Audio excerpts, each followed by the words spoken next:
नमस्कार प्यारे विद्यार्थियों। आज और कल जो है बीएड पार्ट 1 और बीएड पार्ट 2 रीअपियर का रिजल्ट आया है। काफ़ी बच्चे परेशान भी हैं। जिन बच्चों ने अच्छे तरीके से स्टडी की है वो पास भी हो गए हैं। अब प्रश्न हर बार यही होता है कि सर हमने बड़ा अच्छा लिखा था, हम पास नहीं हुए, यूनिवर्सिटी ऐसा क्यों करती है। बहुत सारे प्रश्न बच्चों के आते हैं और हम प्रयास कर रहे हैं उन प्रश्नों को उत्तर देने का। अब सबसे बड़ी बात यह है, अभी भी आप लोगों के हाथ में टाइम है। अभी जिन बच्चों का सेकेंड ईयर में रीअपियर है उसको जून में 20 या 25 टेंटेटिव डेट जो है जून की, उसमें आपके एग्ज़ाम होंगे। और जो रिजल्ट आया है, जिन बच्चों की इसमें रीअपियर आई है उन बच्चों के अभी एग्जामिनेशन फॉर्म भरने स्टार्ट हो जाएंगे आज या कल से। तो सभी बच्चे कॉलेज से कांटेक्ट करेंगे, जो उनकी एग्जामिनेशन फीस होगी वो देंगे और आपका रीअपियर का पेपर भरा जाएगा।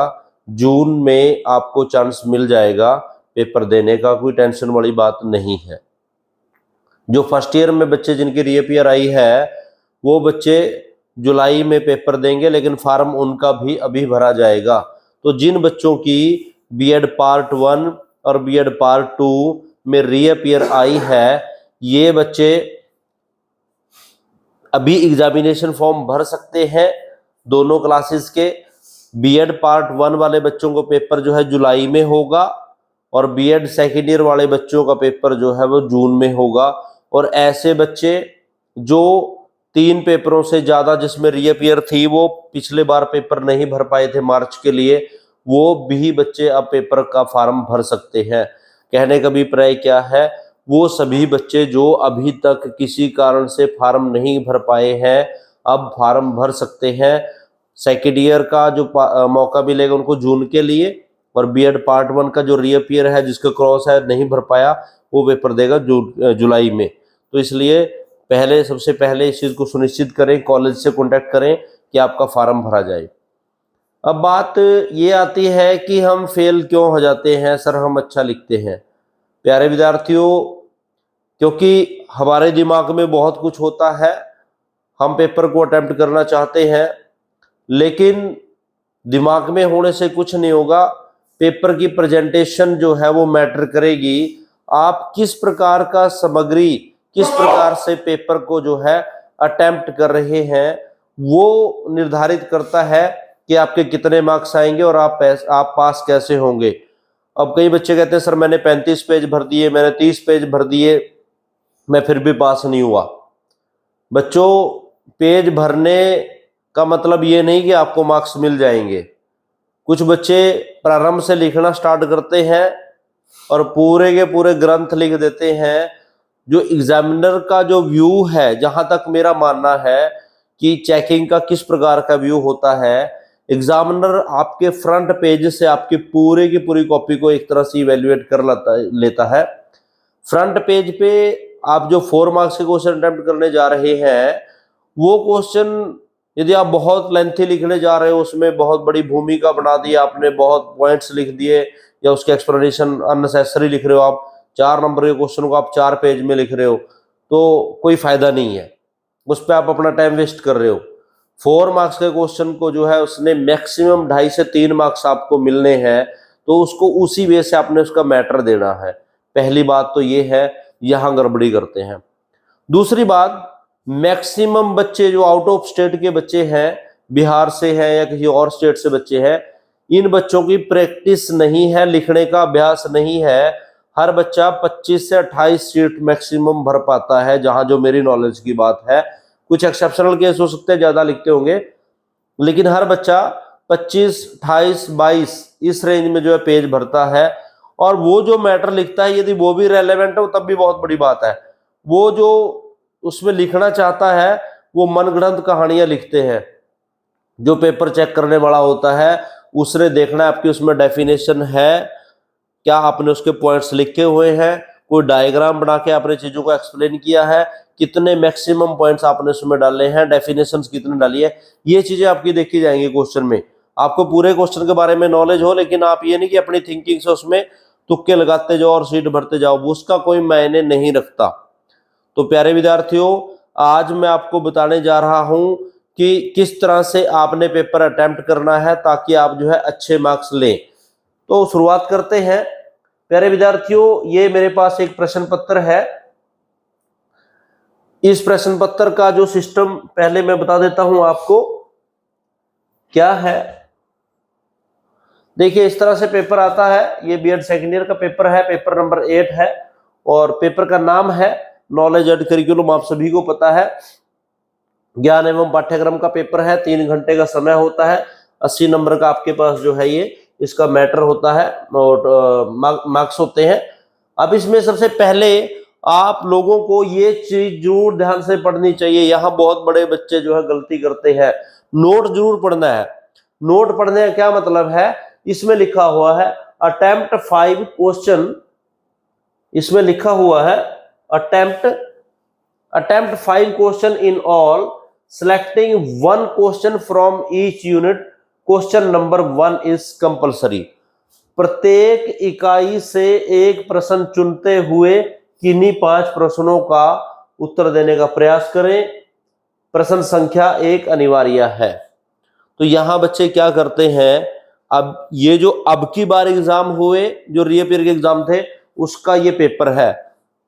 इससे पहले जो एग्जाम हुए, ये नोट पढ़ना जरूरी है। इसमें लिखा हुआ है कि पहला जो प्रश्न होता है वो कंपलसरी है। वो उसके 4 पार्ट है, जैसे इसमें पेपर में दिया हुआ है आपके ABCD, ये 4 के 4 आपने करने हैं। ये कंपलसरी है, ये जरूरी ही है, इसमें कोई चॉइस नहीं है आपके पास।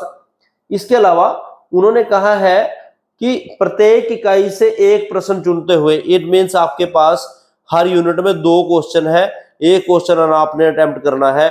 किसी भी एक यूनिट से आप 2 क्वेश्चन नहीं सिलेक्ट कर सकते।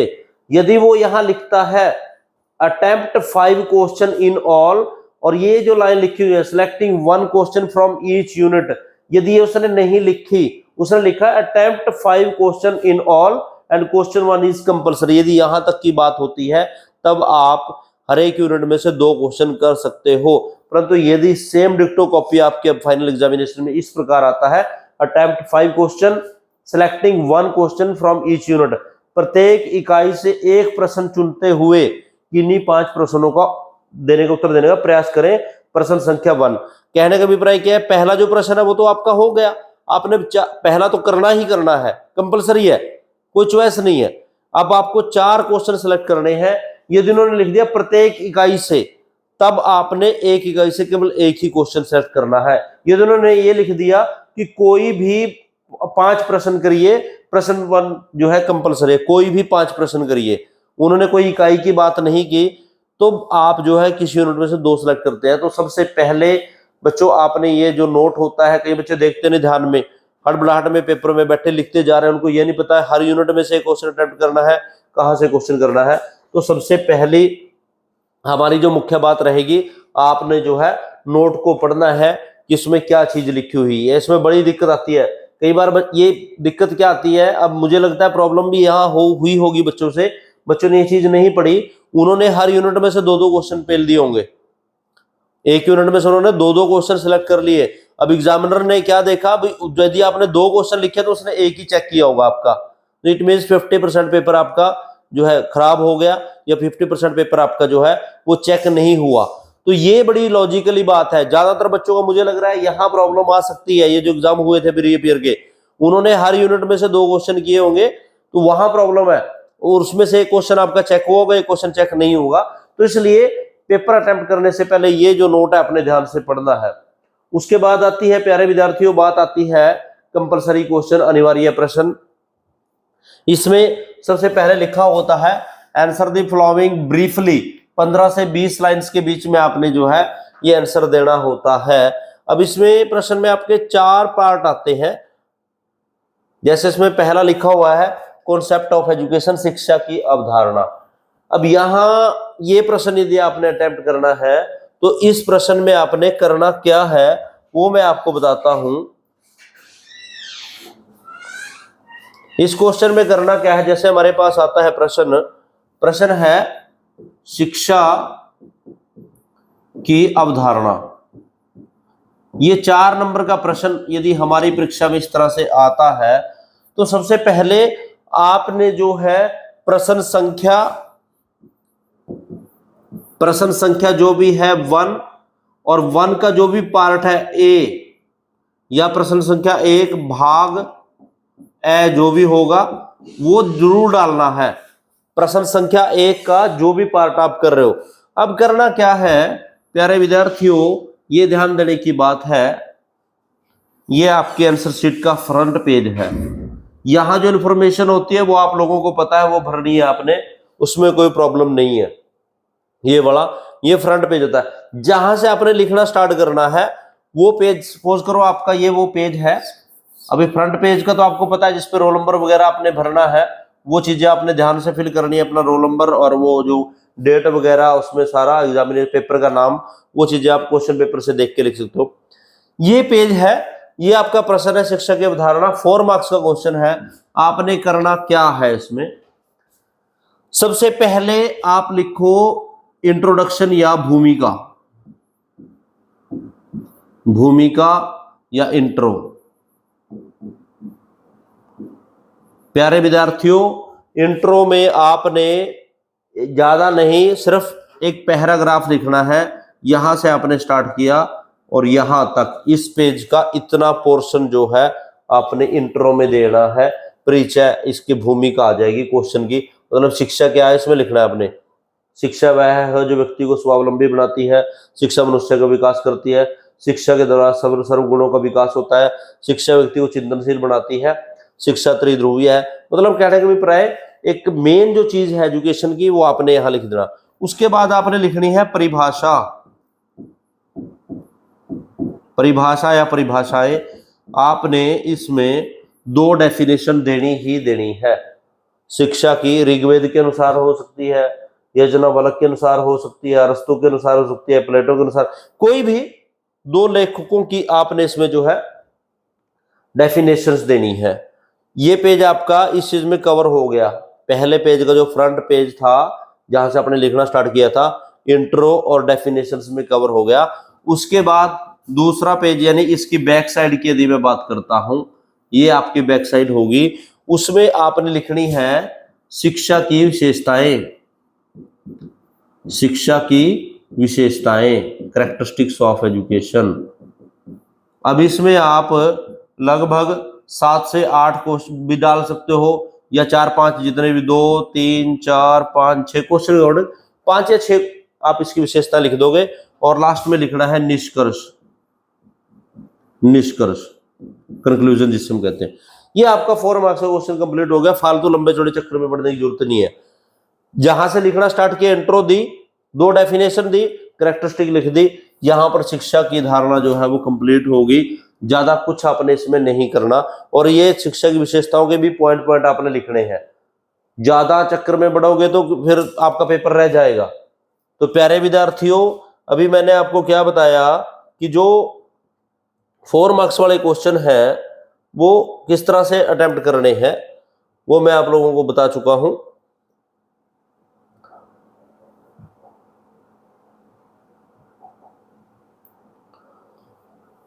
तो ये मैंने बताया कि 4 मार्क्स के क्वेश्चन में आपने कितना पेज भरना है। अब ये क्वेश्चन था जिसके ऊपर हमारी चर्चा चल रही थी, जैसे मैंने अभी बताया आपको, शिक्षा की अवधारणा, इस पे हम बात कर रहे थे। तो मैंने बताया जहां से आप लिखना स्टार्ट करोगे, इंट्रो आपने डालनी है, इंट्रोडक्शन या भूमिका जो भी आप लिख सकते हो, या मीनिंग ऑफ एजुकेशन लिख सकते हो, शिक्षा का अर्थ लिख सकते हो, वो डाल के उसके बाद आपने 2 विशेषताएं, 2 कैरेक्टरिस्टिक वो डेफिनेशंस डालनी है। परिभाषा 2 डेफिनेशन, मीनिंग 2 डेफिनेशन, 2 डेफिनेशन के बाद आपने उसकी विशेषताएं और कंक्लूजन। ये इस तरह से आपका 4 नंबर का क्वेश्चन जो है कंप्लीट हो जाएगा। इसी तरह से ये अगले क्वेश्चन है इक्विटी और इक्वलिटी। तो आपने इक्विटी को डिफाइन करना है, इसका मीनिंग देना है, इक्वलिटी का मीनिंग देना है, एक इसकी डेफिनेशन देनी है, एक इसकी डेफिनेशन देनी है, और दोनों की विशेषताएं एक्सप्लेन कर देनी है। इसी प्रकार से जैसे क्वेश्चन है पाठ्यक्रम का परिमाण या डायमेंशंस ऑफ करिकुलम, कि पाठ्यक्रम के प्रकार, तो इसमें आप एक चीज और कर सकते हो। जैसे आपने पहले भूमिका लिखी, भूमिका के बाद पाठ्यक्रम की यदि एक डेफिनेशन याद है तो वो लिख सकते हो। पाठ्यक्रम की परिभाषा आप दे सकते हो। पाठ्यक्रम की परिभाषा के बाद हमने कुछ नहीं करना, सीधा आ जाना है पाठ्यक्रम के परिमाण या पाठ्यक्रम के डायमेंशंस या पाठ्यक्रम के आयाम। इसमें आपने एक डायग्राम बनाना है, उसमें लिखना है पाठ्यक्रम, करिकुलम क्या है। अब इसके अलग अलग प्रकार लिखने हैं आपने, बाल केंद्रित पाठ्यक्रम, अध्यापक केंद्रित पाठ्यक्रम, भाषा आधारित पाठ्यक्रम। पाठ्यक्रम के सारे प्रकार, डायमेंशंस, कितने डायमेंशंस का जो है पाठ्यक्रम होता है। पाठ्यक्रम मनोवैज्ञानिक आधारित जो है, वैज्ञानिक है, साइंटिफिक करिकुलम, बाल केंद्रित पाठ्यक्रम। तो सारे का सारा ये चीज एक्सप्लेन करने के बाद उसके बाद निष्कर्ष, बात खत्म है। फालतू चक्कर में पढ़ने की जरूरत ही नहीं है। 4 नंबर का क्वेश्चन है, इंट्रो दी, पाठ्यक्रम की डेफिनेशन दी, ज्यादा चक्कर में बढ़ना नहीं है। उसके बाद हमने मेन चीज आ गई डायमेंशंस, एक डायग्राम में ये बनाई और इनको थोड़ा थोड़ा सा एक एक लाइन में आपने एक्सप्लेन कर देना। ये आपका 4 मार्क्स का क्वेश्चन कंप्लीट हो जाएगा। इसी प्रकार फील्ड सर्वे 4 नंबर का, तो सबसे पहले इसमें भी यही चीजें आ जाएगी 4 मार्क्स के लिए। जैसे पहले आपने इंट्रो दी, भूमिका दी आपने, ये इंट्रो या अर्थ, भूमिका, अर्थ जो चीज बताओगे। फील्ड ट्रिप्स क्या है इसको डिफाइन करना है आपने। फिर यदि डेफिनेशन देनी है 1 या 2, फील्ड ट्रिप्स क्या होता है उसके बारे में बताना है। फिर इसकी आ जाएगी विशेषताएं। यहां तक बात खत्म। यदि आपको लग रहा है कि आपका थोड़ा बहुत पेज बच रहा है तो आप इसका महत्व दे सकते हो, सिर्फ लाइन वाइज। ये 2-3 बातें अब 4 नंबर में डाल दो छोटे छोटा करके, तो आपका 4 मार्क्स का क्वेश्चन कंप्लीट हो जाएगा। तो इस प्रकार ये जो क्वेश्चन है, हमने 4 क्वेश्चन है तो 4 पेज डिवाइड करने हैं। मैं आपको बताता हूं, जैसे ये हमारी शीट है तो इस शीट पे यहां से लिखना मैंने स्टार्ट किया, ये 1 पेज और ये 2 पेज। ये पूरा पेज जो है 4 मार्क्स के लिए सफिशिएंट है। ये पूरा यदि नहीं भर पाते तो दूसरा यहां तक हाफ पेज भी आप कर लेते हो, एक साइड से फुल और एक साइड से हाफ, तब भी सफिशिएंट है। तो 4 मार्क्स के क्वेश्चन के लिए 1 पेज। इसी प्रकार से पूरे क्वेश्चन के लिए 4 पेज हो जाएंगे, 1 2 3 4। ये पूरे का पूरा क्वेश्चन 1 पेज इसके लिए, दूसरा पेज इसके लिए, तीसरा पेज इसके लिए, चौथा पेज इसके लिए। 4 पेज दोनों तरफ से, 4 पेज बोथ साइड, 4 पेज दोनों तरफ से, मतलब 1 पेज पे दोनों तरफ से 1 क्वेश्चन आएगा, एक पेज का 1 क्वेश्चन आएगा दोनों तरफ से। तो इस प्रकार से आपने पहला जो पेपर है उसके आपके पेपर में जो 4 पार्ट आएंगे पूरे सिलेबस में से आएंगे। आपने जो भी क्वेश्चन अटेम्प्ट करने जा रहे हैं उसकी मीनिंग, इंट्रो, डेफिनेशन और कैरेक्टरिस्टिक ये हर क्वेश्चन में डालनी है। ज्यादा लंबा चौड़ा काम करोगे तो आपका अगला पेपर रह जाएगा जो बड़े लेंथी क्वेश्चन है। तो 4 मार्क्स में ये चीजें आपने इस तरह से पेपर जो है अटेम्प्ट करना है। बच्चे गलती क्या करते हैं, यदि उन्होंने 4 मार्क्स का क्वेश्चन अटेम्प्ट किया है, दोनों तरफ लाइन लगा के वो यहां से लिखना स्टार्ट करेंगे। ये पूरे का पूरा पेज जो है लगातार लिख देंगे वो, इसमें कोई डेफिनेशन नहीं होगी, कोई कैरेक्टरिस्टिक नहीं आएगी, कोई परिभाषा नहीं आएगी, कुछ भी वो हाईलाइट नहीं करेंगे। इसमें लिखे जा रहे पूरे का पूरा पेज भर देंगे और इसी प्रकार से वो पीछे पेज भर देंगे। सोच लेंगे कि हमारा 4 नंबर का क्वेश्चन हमने कंप्लीट कर दिया। परंतु एग्जामिनर क्या करेगा, यदि आपने पूरा यहां से स्टार्टिंग से लास्ट तक लिख दिया तो वो उसने देखना ही नहीं, उसने सीधा काटा मारना है, चाहे आपने ठीक भी लिखा हुआ। रीजन इज दैट यदि आप उसमें पॉइंट्स लिख के हाईलाइट कर रहे हो, डेफिनेशन को हाईलाइट कर रहे हो, तो एग्जामिनर समझ जाएगा कि इस बच्चे ने ये क्वेश्चन पढ़ा हुआ है और उसकी सही उसको नॉलेज है। यदि आप पूरा ग्रंथ में लिख रहे हैं, ग्रंथ में कौन लिखता है, जो तुक्के मारता है, जिसको नॉलेज नहीं है, जिसने पढ़ा नहीं है बिल्कुल भी। तो इस प्रकार ये चीजें आपने ध्यान में रखनी है। इंट्रो आएगा, डेफिनेशन आएगी और कैरेक्टरिस्टिक आएगी, या कोई छोटा मोटा डायग्राम क्वेश्चन के अकॉर्डिंग वो चीज देख लेनी है सिर्फ शॉर्ट में। तो ये प्यारे विद्यार्थियों, मैंने आपको बताया कि फर्स्ट क्वेश्चन जो है आपने किस प्रकार से अटेम्प्ट करना है, फर्स्ट क्वेश्चन के बारे में। उसके बाद बात आती है सेकंड क्वेश्चन की। जैसे ये है सेकंड क्वेश्चन, 16 मार्क्स के लिए क्वेश्चन है। ये 16 मार्क्स का क्वेश्चन होता है, ये 16 मार्क्स का क्वेश्चन है। और क्वेश्चन क्या है इसमें, जैसे लिखा हुआ, बाल केंद्रित शिक्षा के संदर्भ में टैगोर के योगदान को स्पष्ट करें।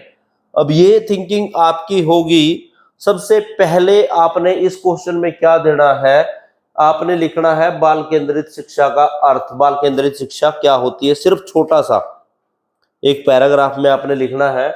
जैसे आपका ये फर्स्ट पेज है, यहां से आपने स्टार्ट करोगे तो पहले आप लिखोगे बाल केंद्रित शिक्षा का अर्थ। बाल केंद्रित शिक्षा का अर्थ, ये चीज आपने एक्सप्लेन करनी है, बाल केंद्रित शिक्षा का अर्थ, बस सिर्फ ये। उसके बाद आपने क्या देनी है, टैगोर जी के अनुसार बाल शिक्षा का। पहले आपने बाल केंद्रित शिक्षा, फिर आपने लिखना है टैगोर जी के अनुसार बाल केंद्रित शिक्षा क्या है। ये चीज लिखने के बाद इस प्रकार के क्वेश्चनों में आपका जो मेन चीज है, कोई भी क्वेश्चन आए उसमें आपने 3-4 बातें ध्यान में रखनी है। सबसे पहले, चाहे वहां टैगोर जी आए, गांधी जी आए, विवेकानंद भाई, कोई भी विचार है, सबसे पहले टैगोर जी के अनुसार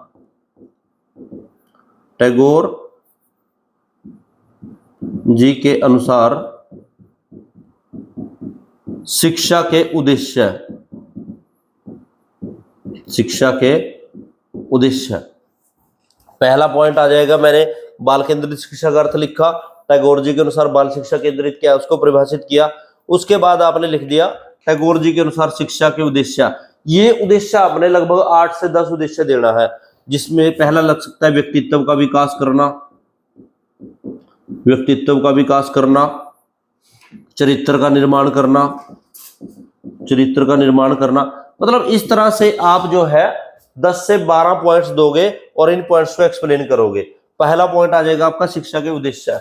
उसके बाद दूसरा पॉइंट आ जाएगा आपका टैगोर जी के अनुसार शिक्षण विधियां। पहला उद्देश्य आ गया, एक पेज उद्देश्य में भर गया। उसके बाद दूसरा पॉइंट आपने लिखा शिक्षण विधियां, टैगोर जी के अनुसार शिक्षण विधियां। यहां फिर आप उसी तरह से कौन कौन सी विधियां, लर्निंग बाय डूइंग, क्रिया करके, अभ्यास के द्वारा सीखने पे बल दिया, पार्टिसिपेशन मेथड की बात की है, बच्चों के सहयोग की बात की है, जो भी उन्होंने शिक्षण विधियां बताई, उनको 5-6 शिक्षण विधियों को पॉइंट वाइज आपने एक्सप्लेन करना है टैगोर जी के अनुसार। शिक्षण विधियों के बाद आएगा टैगोर जी के अनुसार शिक्षा का पाठ्यक्रम। अब इसमें फिर आप पॉइंट बनाओगे, टैगोर जी ने पाठ्यक्रम में कौन कौन से विषय शामिल किए, टैगोर जी के अनुसार पाठ्यक्रम कैसा होना चाहिए, इतिहास से आधारित, गणित से आधारित, मनोवैज्ञानिकता के आधार, बाल केंद्रित, जितनी भी क्रियाएं हम पाठ्यक्रम में टैगोर जी ने बताई है वो पॉइंट वाइज एक्सप्लेन करोगे। उसके बाद अगला पॉइंट आ जाएगा टैगोर जी के अनुसार अनुशासन, डिसिप्लिन के बारे में क्या कहा। उसके बाद आ जाएगा अध्यापक के बारे में क्या कहा। तो ये 5-6 पॉइंट है जिनको आप पॉइंट वाइज एक्सप्लेन करोगे तो आपके लगभग 2 से 3 पेज भर जाएंगे। और एक पेज तो किसी भी क्वेश्चन में आपने बनाना है तो उसका डायग्राम आप बना लीजिए किसी भी प्रकार का, चाहे वो सर्कल वाला डायग्राम है, चाहे वो ट्रायंगल वाला डायग्राम है, चाहे वो फ्लो चार्ट आप बना सकते हो इस तरह से। जैसे ये ऊपर लिख दिया आपने शिक्षा, इसके प्रकार के बारे में आप एक्सप्लेन कर रहे हो, एक पेज आपका डायग्राम पे बढ़ जाएगा। एग्जामिनर को आपकी ग्रंथ जो कथा लिखी है उसको पढ़ने की जरूरत नहीं, वो आपके डायग्राम से समझ जाएगा कि हाँ बच्चे को नॉलेज है। दूसरा, जो भी पॉइंट लिखते हो उन पॉइंट्स को आपने जो है अंडरलाइन करना है, जैसे टैगोर जी के अनुसार शिक्षा के उद्देश्य, उसको अंडरलाइन करिए। और उसके जो उद्देश्य लिखे जा रहे हैं आगे सब पॉइंट में, जैसे शिक्षा का चरित्र का निर्माण करना उसको अंडरलाइन कर ले, व्यक्तित्व का विकास करना उसको अंडरलाइन कर रहे, चिंतन शक्ति का विकास करना उसको अंडरलाइन करे। तो 16 नंबर का प्रश्न है, पहले पेज से, जैसे ये फ्रंट पेज है आपका, यहां आपने लिखा पहले से भूमि का इंट्रो, फिर लिखा आपने बाल शिक्षा का अर्थ, बाल केंद्रित शिक्षा क्या है, फिर आपने लिखा टैगोर जी के अनुसार बाल केंद्रित शिक्षा क्या है। उसके बाद आप लिखोगे टैगोर जी के अनुसार शिक्षा की विशेषताएं, टैगोर जी ने कौन कौन सी कैरेक्टरिस्टिक्स है एजुकेशन के रिगार्डिंग दी। फिर आपने लिखना है इस पेज पे, यहां से लिखोगे, जैसे आप लिखोगे टैगोर जी के अनुसार शिक्षा के उद्देश्य क्या है, टैगोर जी के अनुसार पाठ्यक्रम क्या है, टैगोर जी के अनुसार शिक्षण विधियां क्या है, टैगोर जी के अनुसार अनुशासन का क्या अर्थ है। ये सारे के सारे पॉइंट्स जो है इस तरह से आपने एक्सप्लेन करने हैं और इस तरह से आप इन चीज को एक्सप्लेन करते हुए, इस प्रकार के प्रश्नों में 2 बातें आती है। एक तो कोई भी चिंतक आता है उसमें एक बात होती है शिक्षा दर्शन की और एक होती है जीवन दर्शन की। शिक्षा दर्शन में उसके शैक्षिक विचार जो मैंने अभी बताए, और जीवन दर्शन में 3 पॉइंट आपने किसी भी चिंतक के लिखने हैं। एक तो होता है आदर्शवाद, आदर्शवादी, आइडियलिज्म, आदर्शवादी के बारे में, और एक है प्रकृतिवादी, और तीसरा है प्रयोजनवादी, प्रयोजनवादी। तो ये उसकी जीवन दर्शन हो जाएगा और ये उसका शिक्षा दर्शन होता है। दोनों दर्शनों को आपने एक्सप्लेन करना है किसके संदर्भ में? बाल केंद्रित। बाल केंद्रित का मतलब यही है कि बच्चे को ध्यान में रखते हुए कैसी पाठ्यक्रम हो, कैसे पाठ्य पुस्तक हो, किस प्रकार शिक्षा के उद्देश्य हो, किस प्रकार से जो है अध्यापक की भूमिका हो सकती है, अनुशासन कैसा हो, ये सारे के सारे पॉइंट यदि आप अच्छे तरीके से एक्सप्लेन करोगे तो 16 नंबर का फुल फ्लैश क्वेश्चन आपका तैयार हो जाएगा। तो ऐसे क्वेश्चनों में मैंने बताया आपने 4 जो पेज है वो कंप्लीट करने हैं। पेज 1, ये पेज 1 माना जाएगा, पेज 2, पेज 3, पेज 4, पेज जो है दोनों तरफ से आप 4 पेज जो है फिल करोगे। तो इस तरह से आपने ये क्वेश्चन अटेम्प्ट करना है।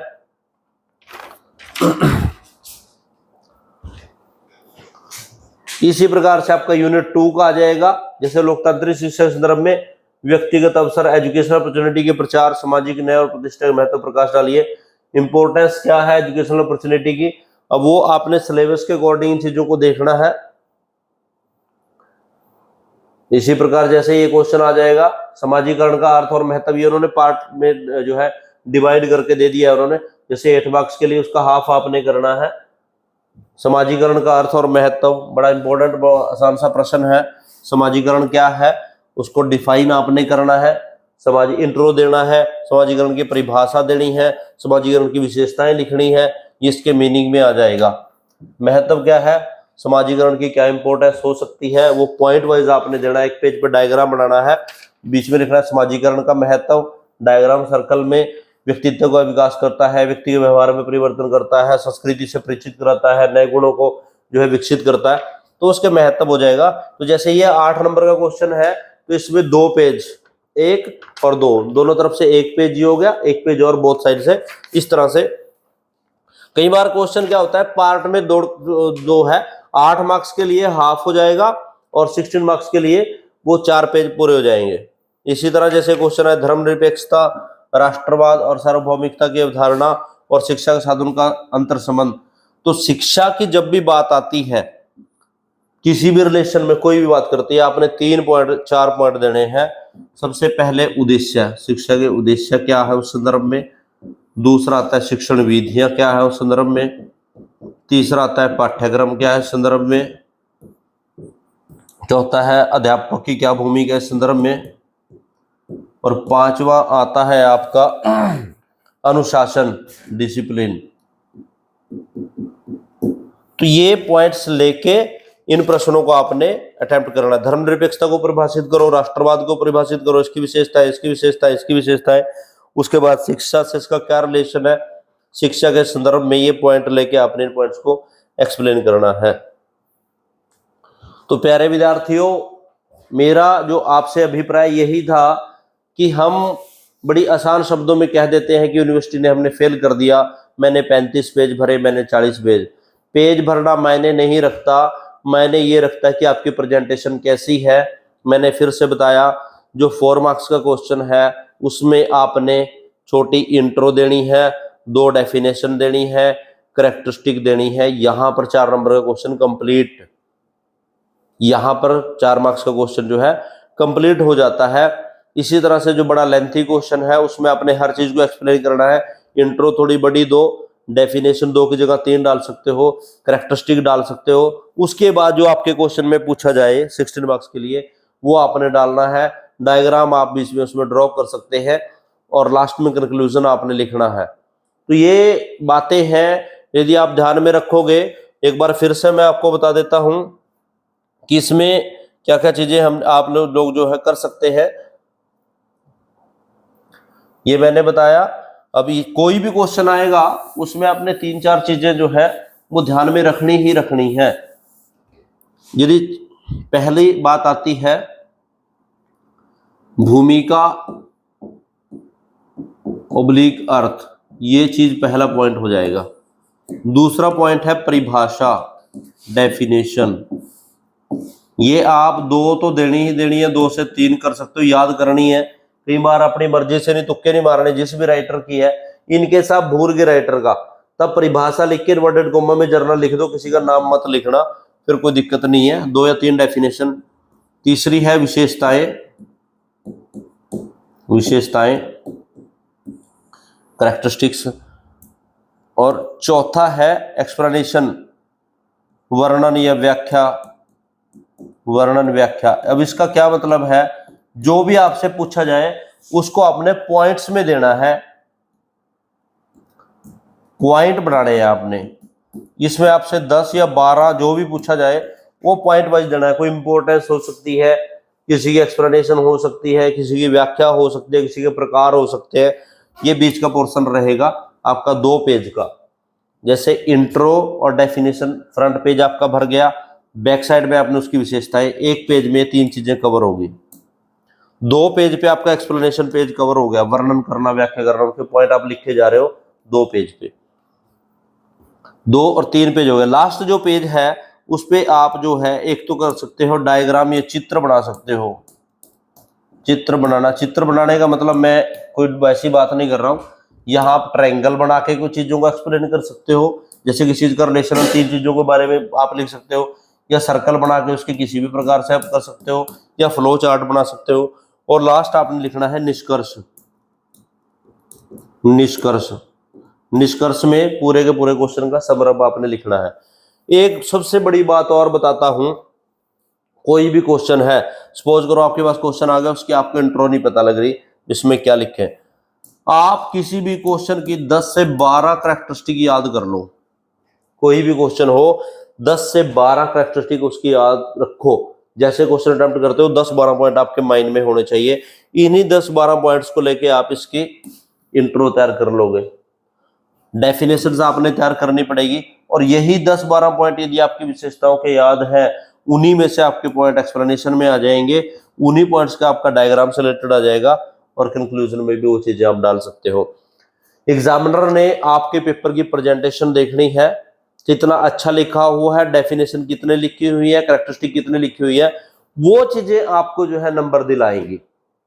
आपका मोटिव क्या है कि लास्ट सीट तक भरनी है आपने। 36 से 40 पेज की जितनी भी सीट होती है, हर बच्चे को कोशिश करनी है कि स्पीड बढ़ाए और लास्ट तक वहां तक जाए। एक और बात मैं इसी माध्यम से आपको कहने जा रहा हूं कि हमारे संस्थान के द्वारा जो बच्चे हैं उनको अभी यूनिवर्सिटी से इंस्ट्रक्शन आई है, उनके हाउस एग्जाम जो है होने जा रहे हैं, वो डेट शीट आपको डाल दी जाएगी ग्रुप में, और पेपर भी पहले आपको अवेलेबल हो जाएगा हाउस टेस्ट के लिए। वो कॉलेज की तरफ से आपको बीएड सेकेंड ईयर की बात अभी मैं कर रहा हूं, आपको 4 जो क्वेश्चन पेपर है वो मिल जाएंगे। वो 4 क्वेश्चन आपने तैयार करने हैं। आपकी जो डेट शीट हम शेड्यूल तैयार करेंगे कॉलेज की तरफ से, उस शेड्यूल पे आके आपने वो जो है एग्जाम देने हैं। उन एग्जाम से जो है आपकी इंटरनल असेसमेंट तभी लगेगी जब आप वो एग्जाम क्वालिफाई करेंगे। पूरी यूनिवर्सिटी की तरह आपको आंसर शीट मिलेगी। जो भी आपकी फाइनल डेट शीट है उससे पहले ये एग्जाम जो है कंडक्ट करेंगे, तो वो सभी बच्चों ने वो एग्जाम जो है वो देने हैं। तो मुझे आशा है कि आप इन विचारों से जो है लाभ उठाओगे और अच्छे तरीके से जो परीक्षा को जो है दे पाएंगे। इसके साथ साथ जो बच्चे कैंपस ज्वाइन करते हैं जल्दी ऑफलाइन का, तो उनके लिए बड़ी फायदे की चीज होगी, क्योंकि यहाँ पर आके आपकी हर चीज की क्लैरिटी होगी। हम बड़ी जल्दी भाषा में बोल सकते हैं दूर दूर से बैठे, सर मेरे पास टाइम नहीं है, आप क्वेश्चन भेज दीजिए। हम क्वेश्चन भेजते हैं, आप कभी पढ़ते हैं कभी नहीं पढ़ते, फिर पेपर में जब पेपर देने आते हैं तो शायद आपके कॉन्सेप्ट क्लियर नहीं होते, आपकी स्पीड उतनी नहीं बढ़ पाती। तो अभी बार बार से आने के चक्कर में, रीअपीयर के चक्कर में मत रहो। एक बार प्रयास करो, अच्छा प्रयास करो। कॉलेज की तरफ से आपको हर तरह से सपोर्ट मिलेगी। हर तरह से सपोर्ट का मतलब आपके हर तरह के कॉन्सेप्ट क्लियर होंगे, गाइडेंस दी जाएगी, पेपर कैसे अटेम्प्ट करना है। तो मैं नहीं मानता कि कोई बच्चे यदि प्रयास करेगा तो फेल होगा। तो थैंक यू, धन्यवाद प्यारे बच्चों, थैंक यू।